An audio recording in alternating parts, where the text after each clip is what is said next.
नमस्कार, मैं शगुफ्ता खान। शुभ 24 न्यूज में आपका स्वागत है। विपक्षी पार्टी में चुनाव से पहले चेहरों की खींचतान के बीच दिल्ली में अलग ही तैयारियां चल रही है। राजस्थान पर कई स्तर पर फीडबैक लेने का काम चल रहा है। सियासत के चाणक्य माने जाने वाले नेताजी ने राजस्थान पर ध्यान देना शुरू कर दिया है। पिछले दिनों कई नेता और गैर नेताओं से चाणक्य ने फीडबैक लिया। उसके बाद कई लोगों के कान खड़े हो गए। सबसे ज्यादा चर्चा एक रिटायर्ड अफसर के मिलने की है। आखिर रिटायर्ड अफसर चाणक्य तक कैसे और क्यों पहुंच गए और आगे इसका मकसद क्या है? रिटायर्ड अफसर को टाइम भी खूब मिला बताया। अब इस गुत्थी को सब डिकॉड करने में लगे हैं कि माजरा क्या है। अब सियासत में कोई बात ज्यादा चिपती थोड़ी है। अब नहीं तो कभी न कभी सामने तो आ ही जाएगी। पिछले दिनों प्रदेश के मुखिया के जिस मारियो अवतार से नेशनल लेवल पर नैरेटिव बनाया गया, उसके पीछे छवि बनाने वाली कंपनी का हाथ था। अब पुराना जमाना तो है नहीं कि नेता ही नारे गढ़ेंगे और प्रचार की दिशा मोड़ेंगे। पावर सेंट्रलाइजेशन के जमाने में संगठन नेता अब नैरेटिव बनाने में फेल हो रहे हैं, तो कंपनियों ने मोर्चा संभाल लिया। छवि चमकाने वाली कंपनियां हो या फिल्म बनाने वाली कंपनियां, सबकी एक ही दिक्कत है, मौलिक आइडियों का अभाव। इसका तोड़ निकाला कॉपी। बस यहाँ भी उसकी थ्योरी को अपनाया गया। पहले दो बड़ी विपक्षी पार्टियों के आजमाए हुए मारियो में तस्वीर बदलकर मुखिया को फिट कर दिया। सोशल मीडिया पर चर्चा हो गई और बात आई गई हो गई। किसी जानकार ने प्रदेश के मुखिया को उलाहना दिया कि आइडिया तो ठीक था, चर्चा भी हो गई, लेकिन पहले आजमाए हुए इन तरीकों से फायदा क्या होना है। हैरानी तो तब हुई जब मुखिया ने मारियो के बारे में कोई जानकारी होने से सिरे से ही खारिज कर दिया। खैर, ऐसी चीजों को देखने के लिए लीडर के पास टाइम कहाँ, लेकिन जिम्मेदारों का फर्ज तो बनता ही है। प्रदेश की सत्ताधारी पार्टी में पिछले 2 साल से चल रहे संयोग की चर्चा एक बार फिर तेज हो गई है। युवा नेता के खेमे की तरफ से फिर डिमांड उठने लगी, तो अब राहुल गांधी की लोकसभा मेंबरशिप रद्द होने के बाद पार्टी का ध्यान उस तरफ लग गया है। ऐसे में कोई और मुद्दे पर चर्चा बेमानी है। पिछले 2 साल में ऐसा कई बार हुआ कि युवा नेता की तरफ से जब भी कोई डिमांड आती है और माहौल बनने लगता है, तब राहुल गांधी के साथ कुछ न कुछ हो जाता है। 2 साल में जब भी चर्चा चली राजस्थान की सियासत में कुछ बड़ा होने वाला है, तब दिल्ली में हाईकमान से जुड़े नेता पर कोई न कोई संकट आ गया। पिछले साल पहले नेशनल हेराल्ड मामला हो गया, उसके बाद ईडी की पूछताछ, प्रदर्शन में वक्त निकल गया, फिर राहुल की यात्रा में वक्त नहीं मिलता। युवा नेता खेमा ने जब मांग उठाई, कुछ न कुछ ऐसा हो गया कि मुखिया को राहत मिल गई। इस अनूठे संयोग या दुर्योग पर अब तो मंत्री तक कानाफूसी करने लग गए हैं कि ये माजरा क्या है। सियासत में जनसमर्थन, लोकप्रियता और ग्राउंड कनेक्ट के साथ साथ नैरेटिव का भी बहुत बड़ा रोल है। पावर पॉलिटिक्स से जुड़े लीडर्स के लिए तो आभा मंडल और उनके बारे में चल रहा नैरेटिव ही सब कुछ है। नैरेटिव बनाने वाले तो गिने चुने लोग ही हैं। कोटा में चंबल रिवर फ्रंट पर एक अलग ही दुनिया बसाई जा रही है। दावा किया जा रहा है कि यहाँ लग रहे स्टैच्यू व दूसरे मॉन्यूमेंट ऐसे हैं जो अब तक दुनिया में और कहीं नहीं है। इस रिवर फ्रंट में डेवलप किए गए नए घाट से लेकर हैरत में डालने वाली योगीराज की स्टैट्यू तक को देखने की लोगों में काफी उत्सुकता है। करीब 3 साल से डेवलप हो रहे इस चंबल रिवर फ्रंट को अगले महीने आम लोगों के लिए खोला जा सकता है। चंबल किनारे लगी इस स्टैच्यू को देखकर एक बार हर कोई हैरान रह जाता है। सिर्फ साइड से देखने पर ही ये मूर्ति नजर आती है, सामने से देखने पर गायब हो जाती है। इस मूर्ति का नाम है इनविजिबल योगीराज। करीब 16,000 किलो की वजनी इस मूर्ति को बनाने पर कुल 35 लाख रुपए खर्च हुए हैं। इस मूर्ति को कोटा में चंबल किनारे बन रहे रिवर फ्रंट पर लगाया गया है। हालांकि अभी इसे लोगों के लिए खोला नहीं गया। दरअसल चंबल के दूसरे किनारे से गुजर रहे लोगों को यह मूर्ति पहले दिखाई देती है, फिर एकदम सामने पहुंचने पर गायब हो जाती है। यूआईटी इंजीनियर मुकेश के अनुसार इस मूर्ति को स्टेनलेस स्टील की प्लेट्स के बीच में खाली जगह देकर तैयार किया गया है। सिर, धड़, हाथ और पैर के निर्माण में सभी स्टील की प्लेट्स को खड़ा करके लगाया गया है। एक से दूसरी प्लेट्स में थोड़ा गैप दिया गया है। स्टील का कोई कलर नहीं होता जो धूप में चमकती है। ऐसे ही इसके सामने कोई व्यक्ति जाता है तो रिफ्लेक्शन और खड़ी प्लेट्स लगी होने के चलते ऐसा लगता है कि वहां कुछ नहीं है। प्लेट्स में गैप के चलते पीछे बने निर्माण नजर आते हैं। ऐसा लगता है कि मूर्ति गायब हो गई है। उन्होंने बताया कि रिवर फ्रंट पर ज्यादातर काम हो चुका है और अप्रैल तक इसका उद्घाटन होगा। यहाँ अलग अलग थीम पर 26 घाट बनाए गए हैं। मूर्ति के इंस्टॉलेशन और घाट के निर्माण काम में लगे यूआईडी इंजीनियर ने बताया कि मूर्ति की ऊंचाई करीब 25 फीट, चौड़ाई 21 फीट, मोटाई 10 फीट और वजन 16.5 टन है। रिवर फ्रंट पर बैराज की तरफ योग घाट पर लगी है। इसी घाट के नाम की तर्ज पर योगीराज की मूर्ति लगाई गई है। करीब 1200 करोड़ रुपए में बन रहे इस रिवर फ्रंट के दोनों किनारों पर 26 घाटों का निर्माण करवाया गया है। चंबल रिवर फ्रंट पर विभिन्न घाटों का निर्माण अलग अलग थीम पर पर्यटकों के आकर्षण के लिए किया गया है। यहाँ सिंह घाट भी लोगों के आकर्षण का केंद्र रहेगा। सिंह घाट की खासियत यह है कि यहाँ बांसवाड़ा व्हाइट मार्बल ने 9 शेरों की प्रतिमाओं को लगाया गया है, जो बेहद आकर्षक दिखाई देते हैं। इसके साथ ही पर्यटकों के खाने पीने की सुविधाओं को भी यहाँ हेरिटेज अंदाज में विकसित किया गया है। कमर्शियल प्रॉपर्टीज का निर्माण भी हेरिटेज लुक के साथ किया गया है।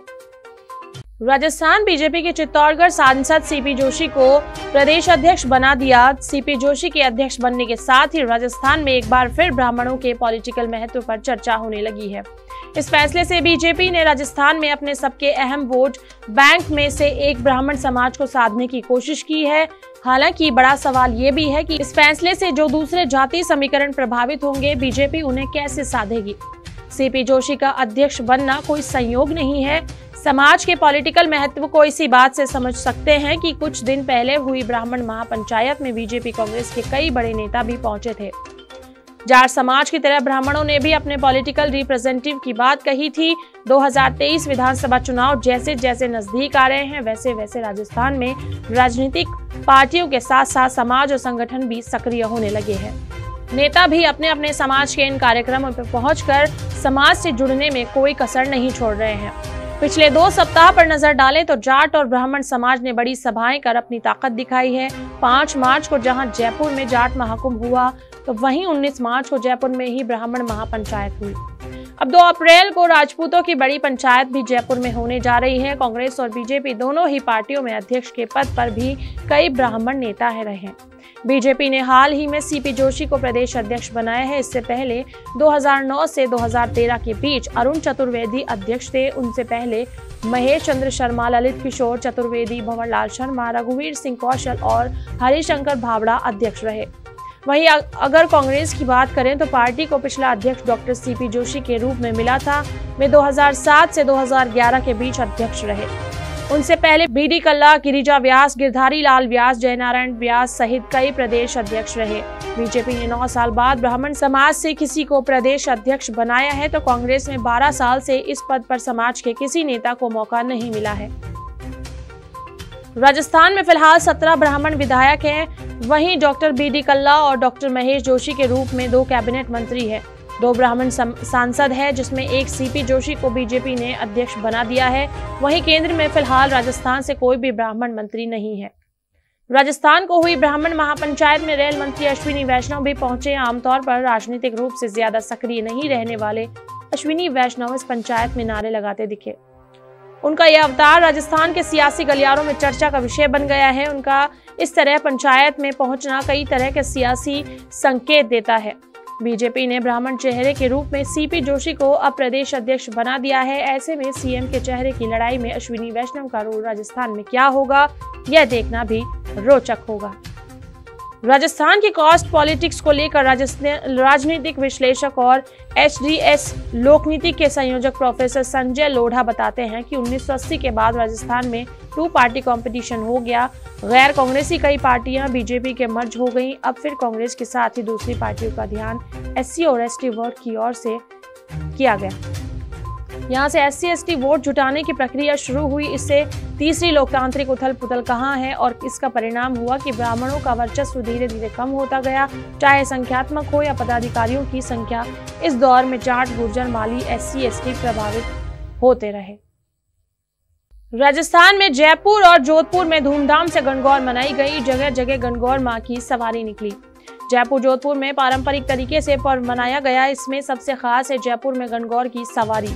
जयपुर के पर्व राज परिवार के निवास से गणगौर माता की सवारी निकाली गई। त्रिपोलिया गेट पर पूर्व राज परिवार के मुखिया पद्मनाभ सिंह ने गणगौर सवारी की अगवानी की। वहीं जोधपुर में 2.5 करोड़ 4 किलो सोने के गहने पहना कर गंवर माता की शोभा यात्रा निकाली गई। जयपुर की परंपरा को निभाते हुए राजसी घाट से निकलने वाली इस सवारी को देखने के लिए विदेशी सैलानियों में खासा उत्साह दिखा।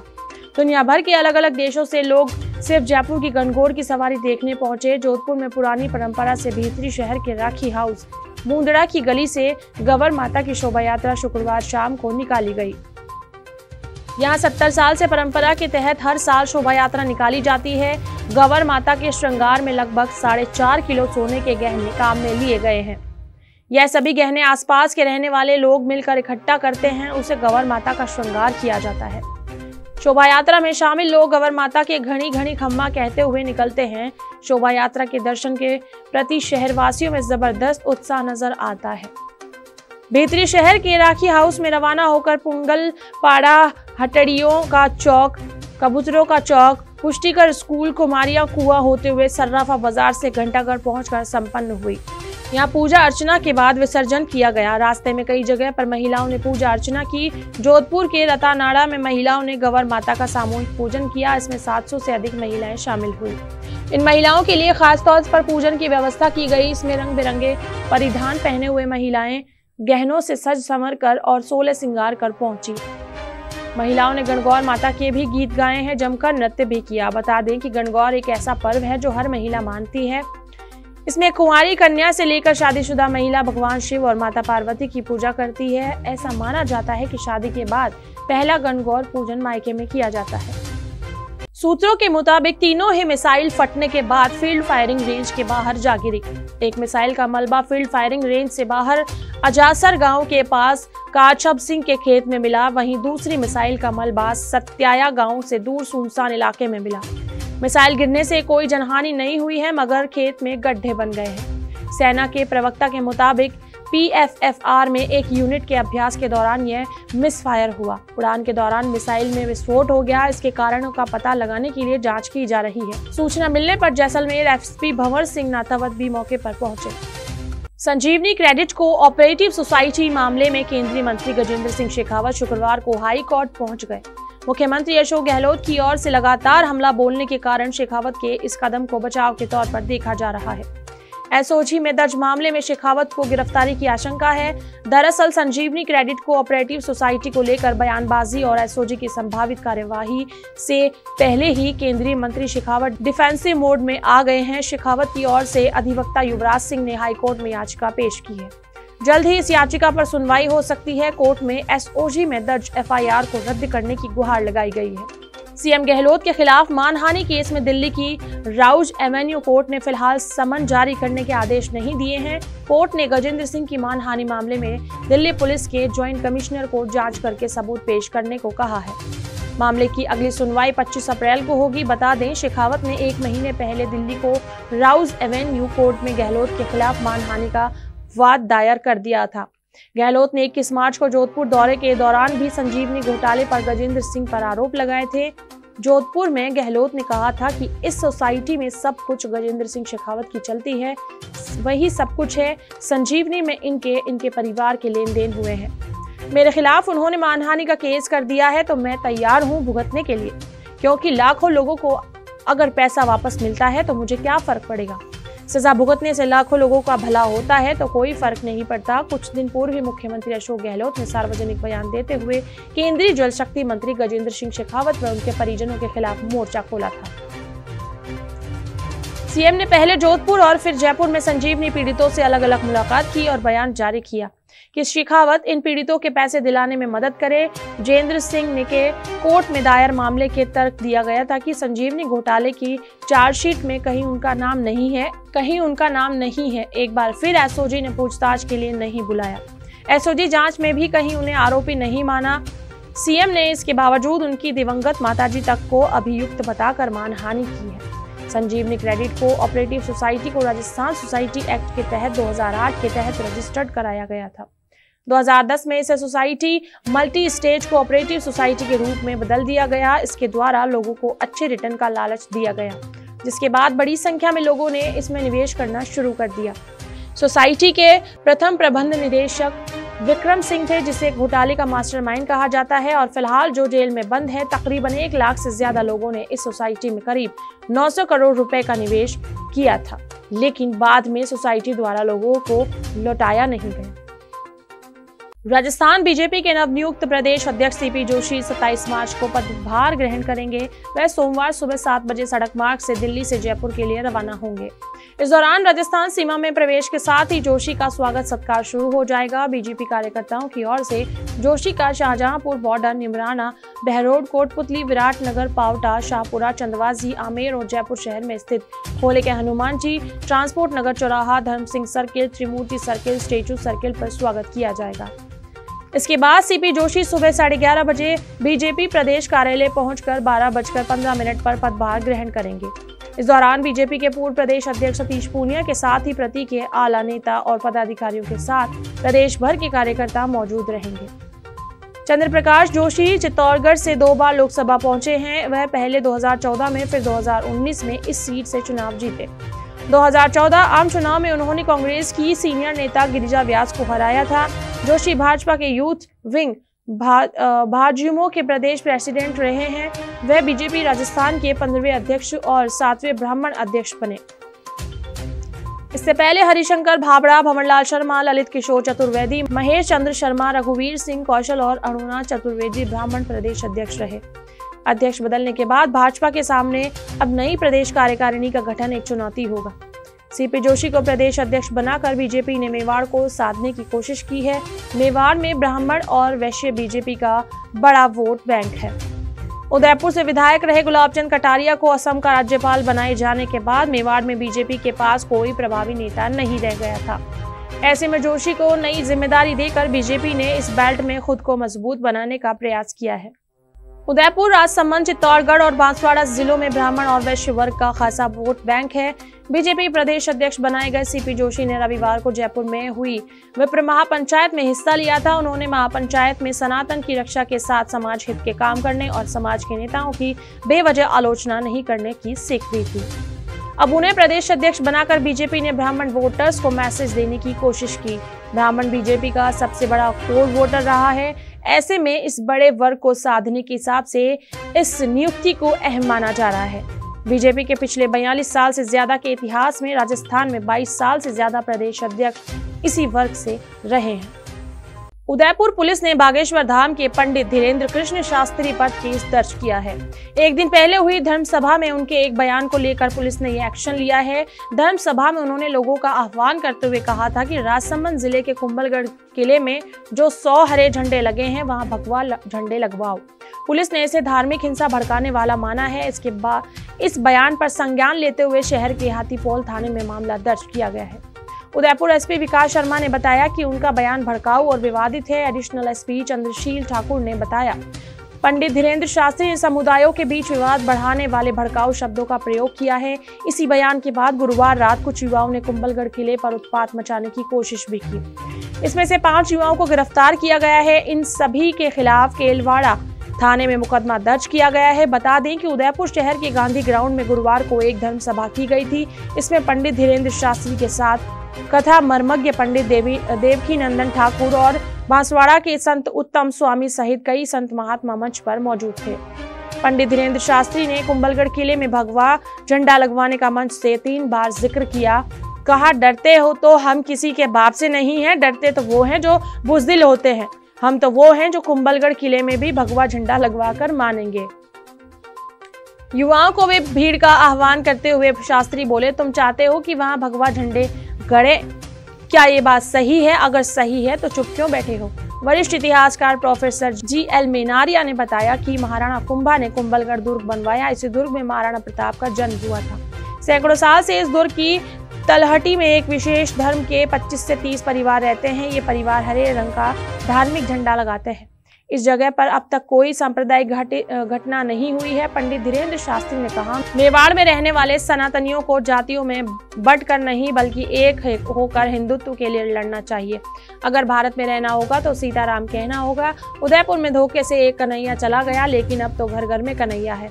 अब हिंदुओं में अत्याचार नहीं सहा जाएगा, हिंदू को जगाना होगा। देश को हिंदू राष्ट्र बनाने का संकल्प लेना चाहिए। मेवाड़ तो महाराणा प्रताप, मीराबाई और हाड़ी रानी जैसे वीरांगनाओं की धरती है। कुंभलगढ़ में भी भगवा फहराना है। उन्होंने धर्म सभा में आए लोगों को शपथ दिलाई कि रामकृष्ण का विरोध करने वाले को जवाब देंगे, सती की रक्षा करेंगे और जब तक भारत हिंदू राष्ट्र घोषित नहीं होता चैन से नहीं बैठेंगे। सभा में मौजूद मेवाड़ के पूर्व राज परिवार के सदस्य की ओर इशारा करते हुए कहा, ये आए तो लगा कि प्रताप की खुशबू आई है। ये तो मेवाड़ है जहाँ का घोड़ा चेतक भी वीर था और हाथी राम प्रसाद भी। मैं यहाँ भाषणबाजी या राजनीति करने नहीं आया हूँ, केवल सनातन के लिए काम करता हूँ और इसके लिए अपने प्राण भी न्योछावर करूंगा। उदयपुर एसपी विकास शर्मा ने कहा कि धीरेन्द्र शास्त्री के बयान पर संज्ञान लेते हुए मुकदमा दर्ज किया गया है। मामले में जांच के बाद नियमानुसार कार्रवाई की जाएगी। बता दें कि पंडित धीरेन्द्र शास्त्री के खिलाफ आईपीसी की धारा 153 के तहत मुकदमा दर्ज हुआ है। यह धारा धर्म, जाति, भाषा या निवास आदि के आधार पर विभिन्न समूहों के बीच शत्रुता को बढ़ावा देने और सद्भावना बिगाड़ने के मामले में लगाई जाती है। इसमें 3 साल तक की जेल या जुर्माना या दोनों का प्रावधान है। मौसम में लगातार हो रहे बदलाव के बीच शुक्रवार दोपहर बाद तेज बरसात के साथ जिले में करीब 5 दर्जन से अधिक गांवों व कस्बों में ओलावृष्टि हुई। बिसाऊ मंडावा की तरफ जमीन पर बर्फ की चादर बिछ गई। हालांकि कृषि विभाग ने प्रारंभिक रूप से 8 राजस्व ग्राम में 1740 हेक्टेयर में गेहूं, जौ, चना, मेथी व सरसों में 100% नुकसान माना है, जबकि अन्य क्षेत्र में नुकसान का सर्वे शुरू करवा दिया है। बरसात व ओलावृष्टि से अधिकतम तापमान में 3.4 डिग्री की गिरावट हो गई है। मार्च महीने में एक के बाद एक लगातार 5वां पश्चिमी विक्षोभ सक्रिय होने से गुरुवार को पौने घंटे तेज बरसात हुई। दिन में धूप निकली लेकिन दोपहर में काले बादल छा गए और 3:15 बजे के बाद बरसात का दौर शुरू हो गया। जिले मुख्यालय सहित चिड़ावा, बुहाना, मंडावा क्षेत्र में बैर व चने के आकार के ओले गिरे, जिससे लालपुरा, आबूसर, सिरियासर, कला, दुराना, चतरपुरा, चंद्रपुरा, सीतसर, चुड़ैला, कोलिंडा, दौलतपुरा, पटौदा, लालपुरा, आसर, हनुमानपुरा, रिजाणी,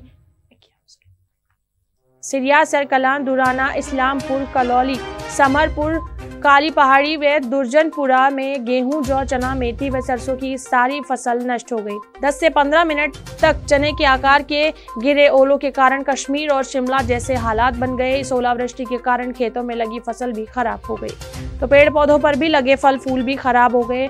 2 दिन से झुंझुनू इलाके में बारिश से खेती बाड़ी बहुत अधिक चौपट हुई है। किसानों की करोड़ों की फसल खराब में चली गई है। गेहूं, जौ और सरसों सभी में नुकसान होने से किसानों की चिंता बढ़ी है।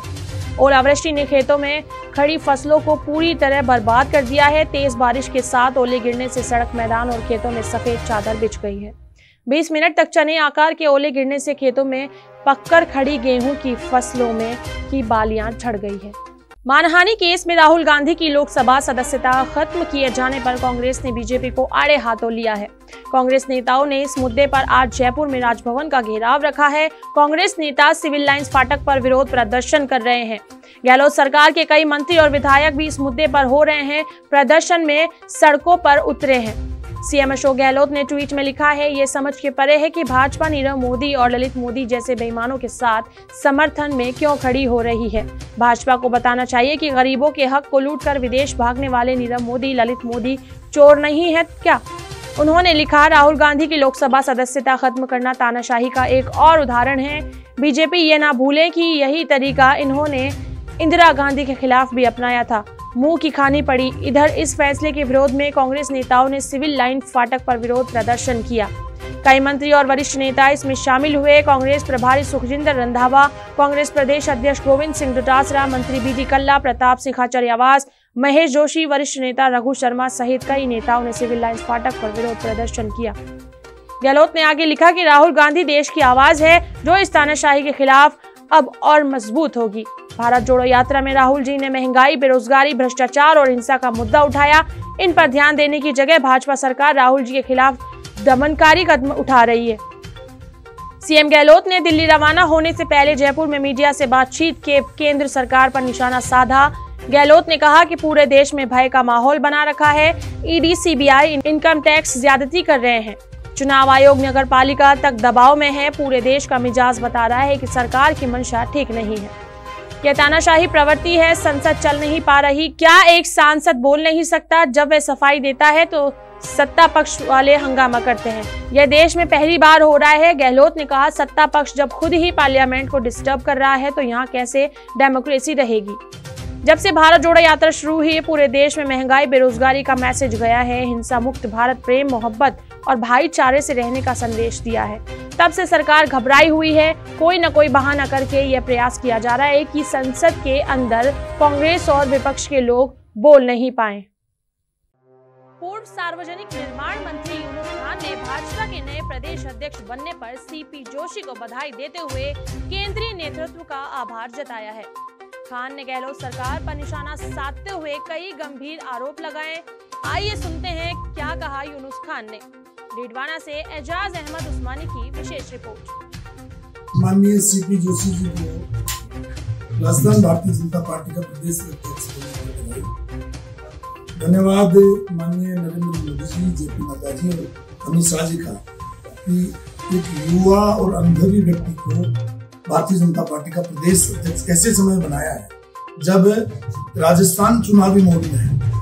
और मुझे उम्मीद है कि सबका साथ सबका विकास के नारे के साथ माननीय सीपी जोशी जी सबको साथ लेकर के और राजस्थान में सत्ता परिवर्तन के काम में भारतीय जनता पार्टी की अगुवाई मुझे मतलब ये कहते हुए संकोच नहीं है कि गहलोत सरकार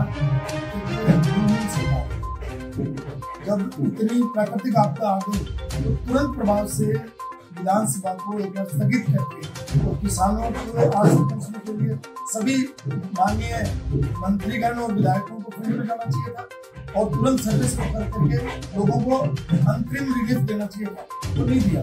मुझे लगता है कि किसान दुखी था और ज्यादा दुखी हो गया, लेकिन इस किसान की बदुआ इस कांग्रेस सरकार ने दी।